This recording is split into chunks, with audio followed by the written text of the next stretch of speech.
آپ اکثر گاتے ہوئے ہاللویہ کے نعرے لگاتے ہیں، آپ ہاللویہ بولتے ہیں، لیکن کیا آپ جانتے ہیں کہ اس کا مطلب کیا ہے؟ یہ صرف خوشی کا نعرہ نہیں ہے، یہ ہے آسمانی اعلان۔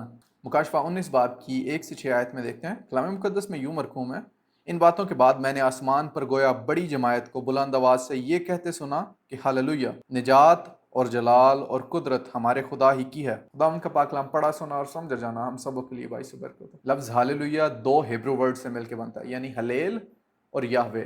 ہلیل کا مطلب تعریف اور تمجید، اور یہوے کا مطلب یہوہ، یعنی یہوہ خدا۔ ہاللویہ کا جو سمپل مطلب ہے وہ ہے خداوند کی تعریف ہو، خداوند کی تمجید ہو، خداوند کی ستوتی ہو۔ یہ لفظ بائبل میں مخصوص جگہوں پہ آتا ہے، جیسے زبور 150 کی ہر آیت ہاللویہ سے ختم ہوتی ہے، اور مکاشفہ 19 باب کی 1 سے 6 آیت میں ہاللویہ کا ورڈ کافی دفعہ استعمال ہوا ہے۔ ہاللویہ کہنے کا مطلب ہے میں مانتا ہوں کہ میرا خدا ہی بادشاہ ہے۔ Thank you so much, may God bless you۔ اگر آپ نے ابھی تک فالو نہیں کیا تو پلیز فالو کریں تاکہ آپ انفارمیشن کو مس نہ کریں۔ may God bless you۔ Thank you.